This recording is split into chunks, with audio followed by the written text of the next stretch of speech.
Hello, hello, everybody. Welcome to episode 10 of Value Town. I'm your host, ChanManV, and today we got a great show planned. You can see that we've got some differences today on the show. Crip and Trump aren't going to be able to make it today because they're in Germany at a top secret event that they're doing over there. So we got some. It's not top secret if you keep telling people about it. You know, that's kind of like what it's listed. Nobody knows the name of the event yet, right? So it's the top secret event. Okay. So we have some subs in today for our hosts. We've got Hafu and Koyuki here. That's a good one. How's it going, guys? Good. Awesome. And we have a special guest today. We've got a Blizzard lead designer for Hearthstone, Mr. Eric Dodds. How's it going, Eric? Great. Awesome to be here. He's going to be he's going to have to man all of our questions we have over the patch that launched this week. So I'm not sure if he's a lucky or if he's or if he's just going to be I don't know, just going to be enjoying this or not. But Oh, I'm ready. all right. So yeah, today, guys, we're gonna do an interview with Eric, and we have Eric for about 30 minutes, and then afterwards we're gonna be doing the "What's the Right Play" segment that we did last week, and you guys loved it, and you guys sent in some more screenshots for us to go over. We'll be doing that with Hafu and Koyuki, and then we'll take a few of your questions that you posted on the Reddit thread. And then we'll finish things off with the beta key giveaway. And this might be the last set that we have, given that the open beta is just around the corner. And hopefully Eric will give us a little bit of details on that too. But let's just jump right into some questions, because again, we only have 30 minutes. Eric, if you're good with that. I'm ready to go. All right. So let's start off with we're going to start off with patch questions, and then we'll kind of go into like different aspects, and then we'll save a lot of the arena questions for Hafu. Hafu is our arena expert here, so she's going to be taking a lot of those questions. But the patch, so big patch this week that kind of hit that everybody has now, and kind of want to go over the changes, the individual changes, and what your thoughts are on each of them. And so let's start off with the Shattered Sun Cleric change, lowering the health to 2, so now it's a 3/2. Talk to us a little bit about what the rationale is behind that. Maybe like what are the things that you wanted to make stronger because of that, or what were the problems that you were seeing in that card? Yeah, well, I mean, certainly it's a pretty strong card in a lot of decks, and certainly especially in some of the rush decks that we've seen recently. But actually, the reason we wanted to make a change in that card was actually for a larger reason, and that's because if there's a neutral minion at a specific cost that you feel like, okay, that's the minion I have to run, I don't have an option of putting other stuff in that slot, then it actually makes the game a lot less interesting. And for a lot of people, they felt like, well, if you're looking at the 3-drop slot, you're dropping a pair of Shattered Sun Clerics in there, and we wanted to make sure that there were more options there, that we sort of widen the field to a number of different 3-drops in that slot. So that was really the major reason we made that change. It wasn't for any of the specific metagame, rush or non-rush or whatever. It was more about that specific slot and getting more variety in the game. Okay, speaking of variety, there's like a list of cards right now that are in the neutral slot that are super popular. I mean, I think the Shattered Sun was one of them. Dark Iron Dwarf, Defender of Argus, and Argent Commander, which is another card that you changed. Are there plans to change those cards too? We're certainly always looking at the cards and looking at the environment. Sometimes it depends a lot on the price of the slot. So, for instance, if you're talking about 4-drop cards like the Dark Iron Dwarf and the Defender, there's actually, at least in a lot of decks, a lot of competition for the 4 slot. That being said, we're still looking at the environment as a whole, and we're still talking about a lot of cards, certainly those specifically, but really a lot of cards as far as what does the environment look like, what do we need to look at specifically. I think, though, what you can expect is us to not change too many different things. We're really trying to make a limited number of changes. So if we're making a change, it's because we feel like there was something really important going on that we needed to look at immediately. Okay, so you have any questions on mind control change? Yeah, I was wondering. Oh, okay. okay. Case. Sorry, Yeah, go ahead. I was wondering with mind control, like, Priest hasn't been the dominant deck in Constructed. It's been mostly Warlock and Mage. Was the mind control change? I don't know. Was that aimed more at the casual level? Was that aimed at Arena? Like, Priest didn't seem to be a problem, although most of the complaints about Hearthstone in general actually that I've seen have been about mind control. People are, it's just a frustrating card. So we made that change Yeah, for a couple of different reasons. The biggest reason for that change is because it was a very frustrating mechanic for people to play against. They feel like, got to 8 mana, I finally got my giant creature out, and you immediately steal it, and it's certainly a rage moment. And we've been you don't working... like being beaten by your own cards, right? Yeah, especially if you don't get to do anything with it. It's particularly infuriating. And so, the bump to 10 is a way of letting you have two things, I guess. It makes it so that there's going to be... it's going to be less prevalent in all decks. You could put Mind Control in your deck, but it's not going to be a given, so you'll see it less. And also it means that when your opponent drops a big creature, they're going to get to beat you with it for a couple of rounds, generally, before you can bring Mind Control into play. So that was certainly one of the reasons.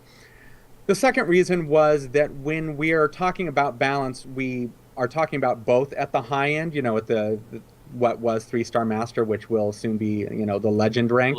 The skill at that level, but we're also looking at what do our low and mid tier players experience like. What are the win percentages? And actually, Priest was actually pretty strong, which is why I think on the forums and wherever you saw a lot of, some people would say, "Oh my goodness, Priest is so strong," and other people would say, "Hey, there's nothing wrong with Priest. I totally know how to contain Priest." So it depended on different skill levels, and we want to make sure that there's balance. Certainly at the high end, that's important to us, but we don't want to just say, hey, at the low end, we're not even going to be worried about that. We are worried about that. And so it was a secondary reason why we made that change is for sort of our low and mid-level of play. Okay. So the first part was basically it was just something that you wanted to redesign because it was the wrong kind of pricing for that effect. It's a little bit frustrating. By backing the pricing off a little bit, we think that it will be less frustrating, and also to deal with like the low and mid-level levels of play. Are there any talks? Were there any talks about redesigning the card itself? Because Mind Control arguably is one of the most powerful cards in the game, given that it removes and you gain a card or on the board in one move. Certainly there was. I mean, certainly one of the most popular suggestions I've seen was the make it an effect that can be silenced and it can be removed and the card can go back to who owned it. And we didn't want to go in that direction for a couple of reasons. One of the big ones was that the Priest is already pretty susceptible to silence. Silence is a pretty powerful mechanic against some of the other Priest effects. And if we made it so that not only was it effective against that, it was effective against Mind Control, which is one of their other big tricks. It really feels like it's going to be a sort of rock, paper, scissors, like, oh, you're playing Silence against Priest, and they lose. Yeah. And we certainly didn't want that. And we also, if we had that effect in place, then we would have to start to keep track of who actually originally owned this card and display it to both players who originally owned this card, which is... Oh, man, yeah. If you're a hardcore collectible card game player, it makes a lot of sense and you're used to it. But even if you're one of those players, there's additional UI that we're putting into the game field that we really like keeping it as non-complicated as possible. Okay. So it was for those couple of reasons that, for instance, we didn't go down that path. But we certainly talked about other options. Okay, great. Can I ask a quick question? Yeah, go for it, Hafu. How do you feel about maybe silencing silences? Because to a lot of players, they felt as though, if something gets sheeped and you should be able to silence the polymorph effect off, do you think that's something that would maybe balance mages a little bit more? Or balance the hard removal? Or is that something you want to keep? I think that, it's an interesting pitch. I think it might make things more complicated because as soon as I can silence a silence, it means that I need to know that this thing was silenced and here's the effects or powers it would have if it weren't currently silenced. Right. And again, one of our critical design philosophies has been to just make it so that what you're seeing in the game field, what you have to absorb is relatively easy to understand, relatively quick to pick up, and then the complexity comes from those interactions. And we don't think we lose that complexity in this case by keeping that interface pretty simple. Okay. Plus you can get into silence chains too. Yeah. What happens if you silence the second silence? Oh my gosh. All right, let's move on to a couple other changes. These are a little bit more minor because I wanted to, I guess, get your rationale behind it. So the Flame Imp, sure. It's Warlock only, and it's that one play that all the Warlocks love to play right now, especially with that aggressive Warlock deck that Kiri kind of originated. Talk to me about that extra damage and changing the Flame Imp versus changing the Blood Imp, which I think is more of a problematic card, in that deck, because removal cards just don't work as well. I can say we changed the Flame Imp to see if we could make that card a little bit more in line with some of the other 1-drops. I certainly can say as a whole, we're looking at Warlock Rush and seeing if other changes need to be made there. I don't know if they do or not. And one of the things that we have been seeing sort of as a whole is watching the metagame shift super rapidly. I mean, I'm assuming today, not to jump ahead, but I'm assuming today we'll end up talking about mages, right? Of course. And if it was 2 weeks ago, we'd have been talking about warlocks and rogues. And a week or two before that, we would have been talking about paladins. And so the metagame is actually shifting pretty quickly. So we're trying to address things in sort of a tactical manner, like slowly make sure that we're doing the right thing. So we were trying to slow down or make Warlock a little bit more in line with the other classes, but I don't know exactly where we'll end up falling. I mean, I wouldn't be surprised to watch the metagame shift some more over the next 2 weeks or months, and suddenly Druid is the power class, or maybe some class that we haven't even been seeing a ton of at the very highest levels of play. I have no idea. Do you guys consider the aggressive Warlock deck a problem right now in the design? It is only a problem if that is the only successful deck you can play. It's certainly, I've played lots and lots of aggressive deck versus aggressive deck, and it's very, very interesting play. I mean, the game takes a little bit shorter period of time, but it's definitely interesting play. So it's just a question of whether that is a dominant style, and certainly it's hard to say right now, because it was dominant, and then Mage looks like it's pushing it aside, and then Druid maybe is impacting Mage right now. I don't even know for sure. So it's just a question of how dominant that style is, and we want to give things a little bit time to breathe. Do you see yourselves taking a really active stance against decks when they get to a dominant point? I mean, I know you said you're giving the metagame some time to breathe, so obviously it's not like, oh, we messed up Mages 70% of the higher ranks in Constructed right now, so we have to change Mage tomorrow. But do you see yourselves like maybe like a week, 2 weeks to see what it plays out, and then, if nothing changes, then we'll go forward with some of these things that we're discussing? Or is it kind of like, let's sit back, wait a couple months, and see what goes on? We're certainly trying to give things a little bit of time to breathe because the metagame is changing so rapidly, but we can't give it too long, because actually once we go live with the game, we expect to be very, very careful with how often we make changes. I mean, will some get made? It's certainly possible. It's certainly possible we mess something up and there's, some flaw in the metagame, but that is absolutely not our intention. Our intention would be to, as the game rolls forward, provide additional tools to the player that lets them on their own deal with that strength. So, for example, if the game releases and Warlock Rush looks like it's still a really strong environment, or a strong deck type, you could probably expect to see in cards that come in the future tools that will give a player to address that specific type of play, and they can use them or not. It's sort of up to them. Yeah. So that's sort of our philosophy. Okay. Hafu, any questions maybe regarding the Warlock changes? Arena question? Oh, not yet. I was just wondering, just if you had any questions. Waiting for me. Okay, just waiting for me. She's got That's a cool. one-track mind in Arena. No problem. Let's just move on to the Hunter change. And Hunter's obviously somewhat dear to my heart, just because it was the first class I played, right? And everybody kind of knows me from the OTK deck, right? So big changes to the Hunter, and really want to get your quick thoughts on both of them. So the Buzzard, lowering the health to 1, I think is the most confusing for me, because I didn't think the Buzzard being played turn 2 was even a problem, much less the combo one, which can be just removed easily by any AE spell. So what was the logic behind that? So for each of these changes, I mean, probably for every single change we made, it was done for a pretty different reason. Mm-hmm. This one was specifically done because using the old system, if you looked at Copper, Silver, Gold, Hunter was a standout class, and actually the Buzzard was one of the strongest pieces of that class. In fact, one of the strongest cards in the game. And then if you combine that with, at those levels, the matchup that the hunter was best at was playing against rogue and mage and druid.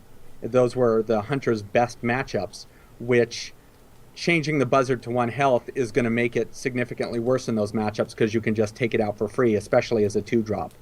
And at the high level, we didn't want to impact the hunter too much, and so we made that change because at the high level, you generally don't expect your buzzard to survive past the turn you drop it on the table anyway. But at a lower level, we think it's more likely for it to survive.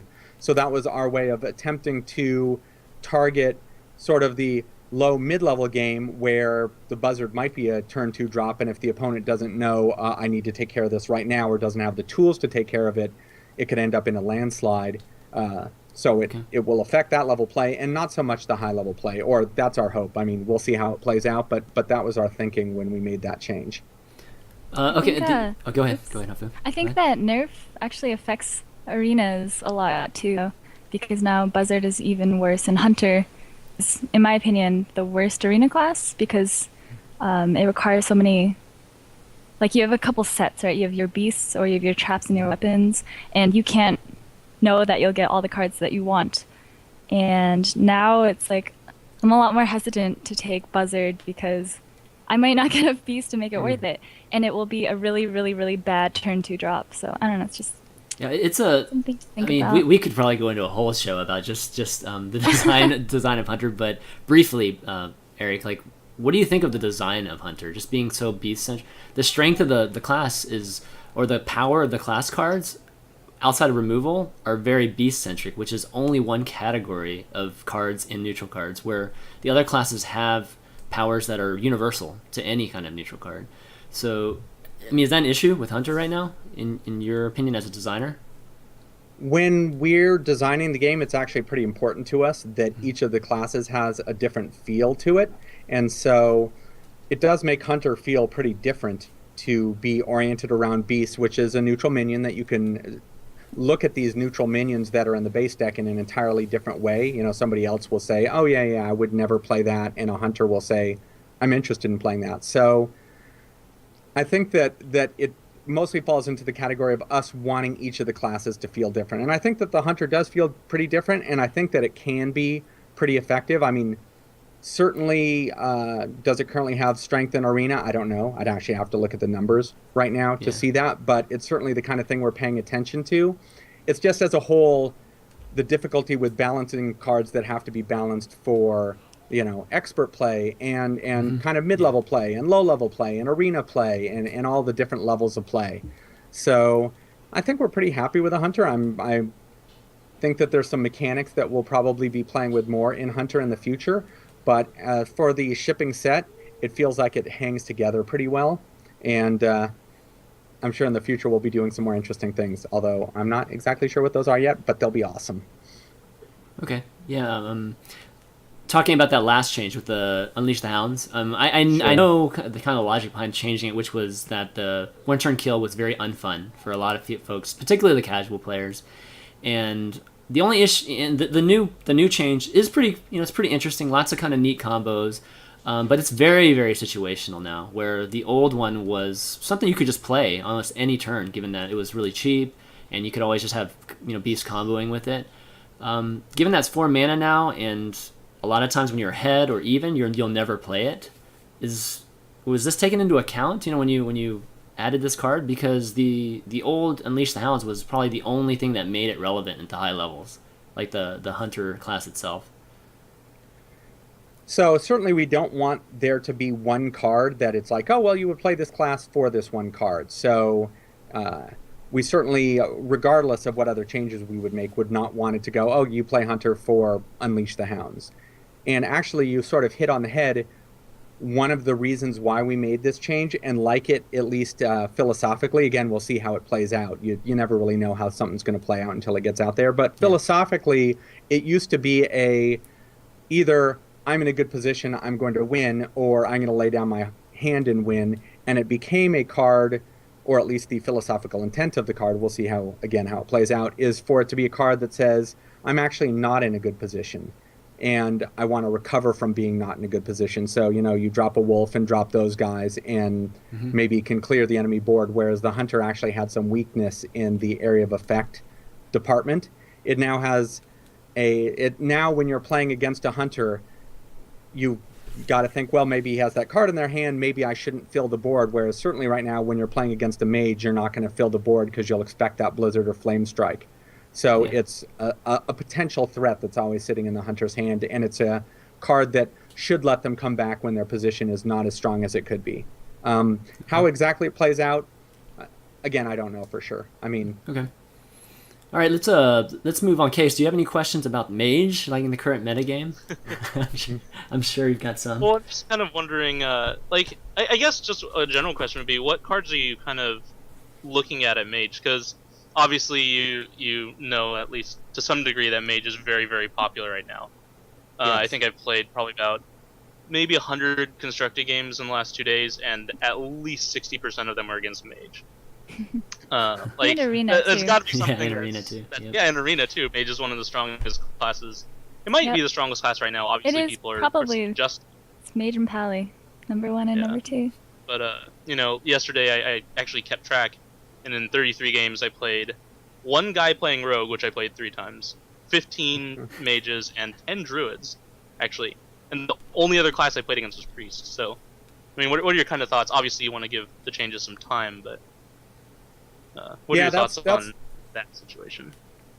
There's a couple of different ways we look at it. Certainly, as far as the prevalence, if you looked a few weeks ago, you might have said the same exact thing about Warlocks and Rogues, for instance. Exactly. And so, is the metagame going to change and move away from Mages, or is there going to be something else going to step in? Maybe. I don't know for sure about that, but our general philosophy is that we would rather have the players sort of figure out a solution, and so far they always have figured out a solution and provided a new counter that's made something go into decline. That being said, I can say that one of the areas that we're certainly looking at is the freeze side of things, because it goes back to where we talked about with the mind control, which there's certainly a deck archetype that's not as fun to play against as some of the others. So it's certainly something that we're talking about internally. I have no idea how it's going to break. We're doing lots of testing internally and continuing to watch, the metagame and high-level play. And so I can say it's something that certainly we're paying attention to right now. And it's certainly possible that, 2 weeks from now, it becomes clear that they're dominant. Or, as I was saying before, it wouldn't surprise me if Druids become the new... can effectively defeat them, they become popular, and then a class comes into play that can defeat them. So it's sort of a time will tell with us paying particular attention to the freeze mechanic. Okay. Yeah, freeze is definitely one of the most frustrating mechanics to play against. That's for sure. Okay, moving on, since we won't got too much time, why don't we go into the arena section, let Hafu take over here with some questions. There's been a lot of changes to Arena, and one of them just being upping the Grandmaster, just the highest, just the reward at the end being 12 wins, and the reward system's changed quite a bit too.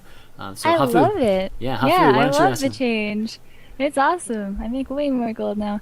But one of the questions I had was I've gotten 12 wins 4 times so far, and I think 3 times I've gotten in one of the packs a regular common card. Oh, yeah. It's just like so obscene to me.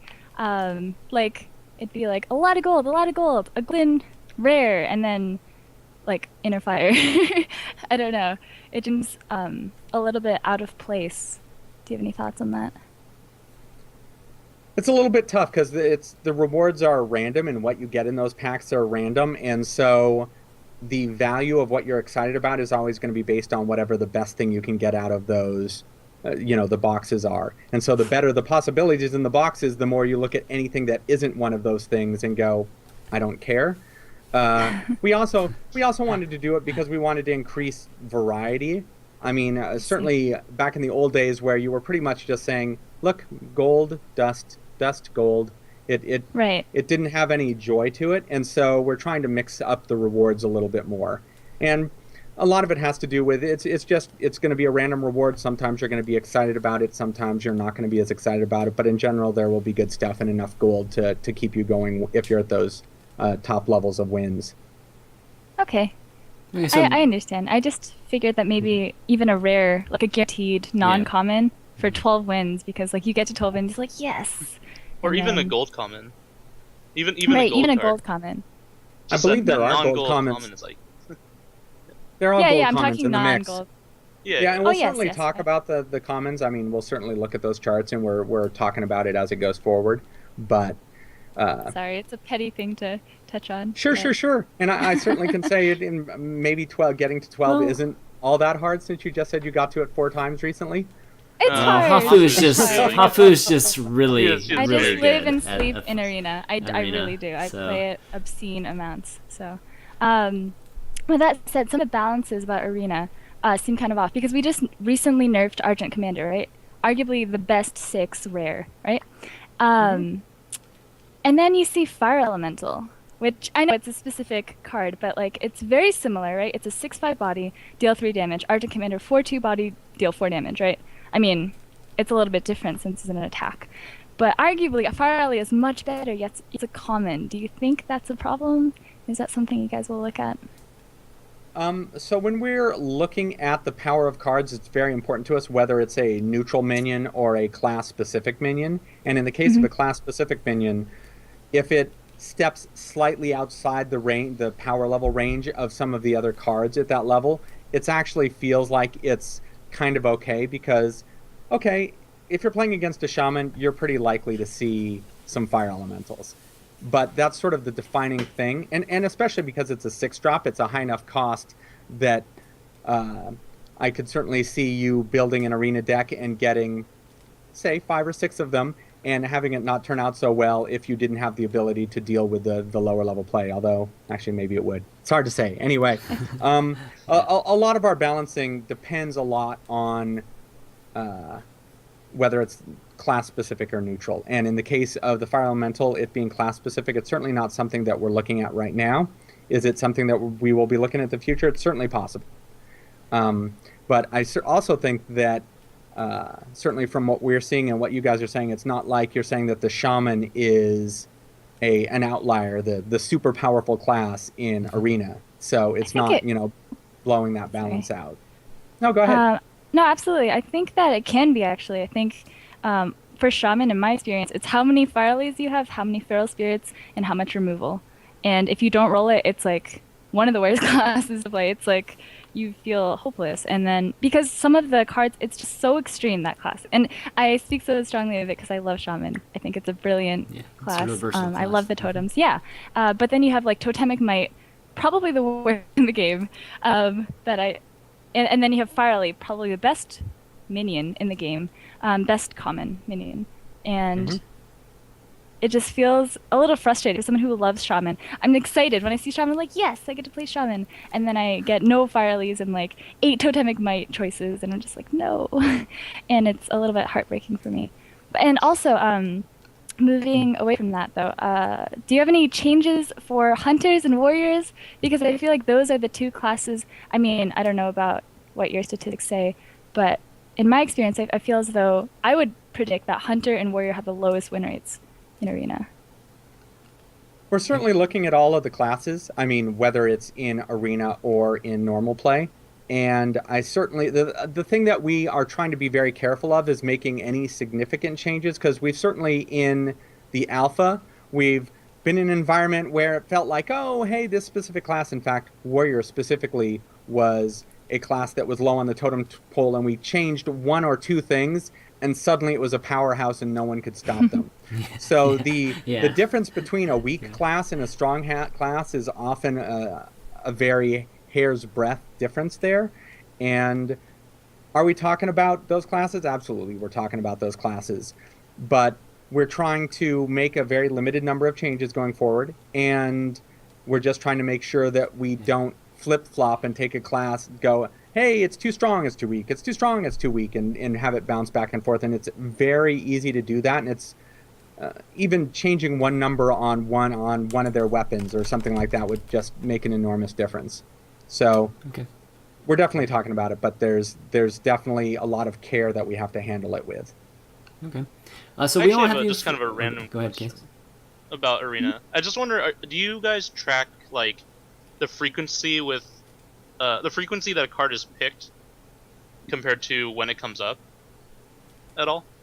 So like obviously you get 3 choices and it's like 3 commons, and it's like Wisp is chosen like 0.1% of the time, and then Shatter Sun Cleric is chosen like 78% of the time when it comes up. Is that something that you track, or I'm just curious, I guess. So. I'm sure I could get at that data if I wanted. That data, I think specifically though, through anecdotal information, just people around talking. We have a lot of very serious, very strong Arena players at Blizzard and on the team, and we pretty much know what those cards are.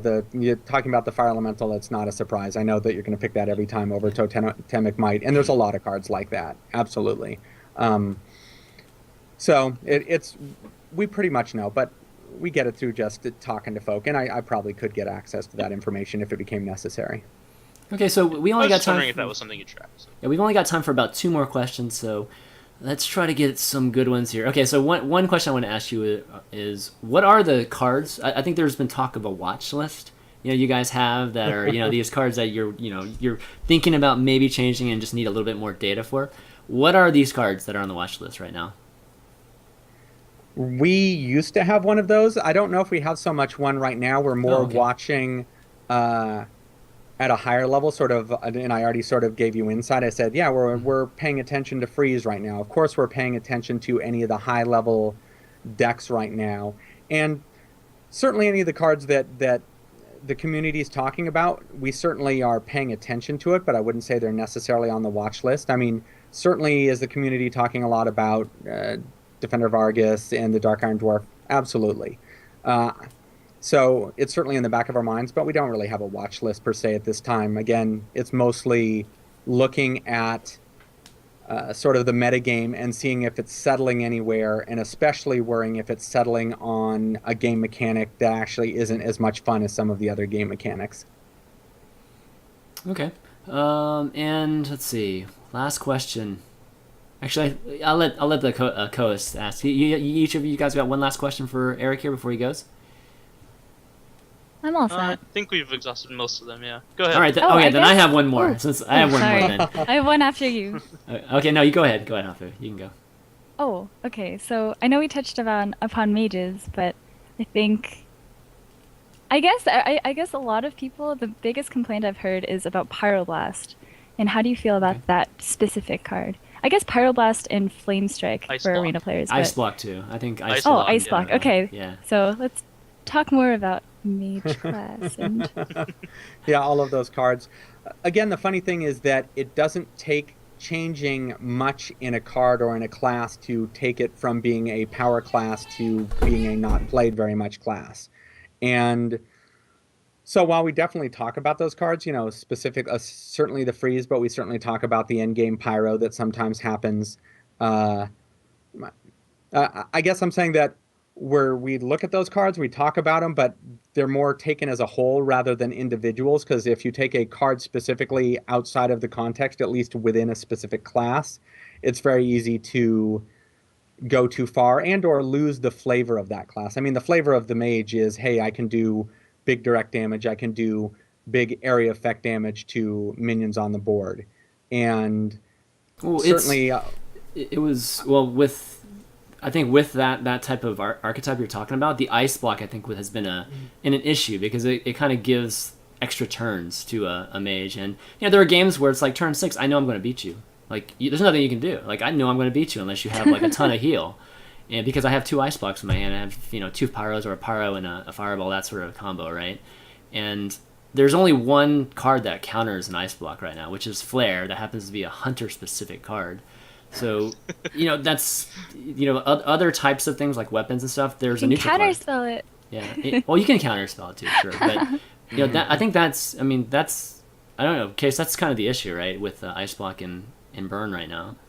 Although I think that you pretty much always see it. Planning on dealing with secrets.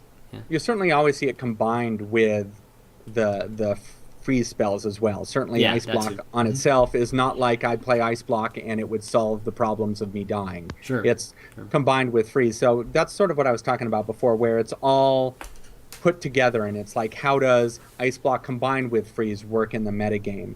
And heck, I certainly can say that with the rise of some of the like, again, the druid and some of the other classes that have had some success against the mage, I don't even know if that's the end all be all, but we are definitely talking about the freeze mechanic, because that dynamic of interacting with another player, not being able to do anything to them for a number of turns, is certainly not as fun as some of the others. I mean, there's definitely some gameplay there, how you play at a high level, you know what's going on and you're making choices, but there's not as much game field choices, and we certainly like, game field minion choices. Okay. Well, Eric, I know you're a busy man, so time's up for us here, but I really appreciate you taking some time and hanging out with us and answering our questions today.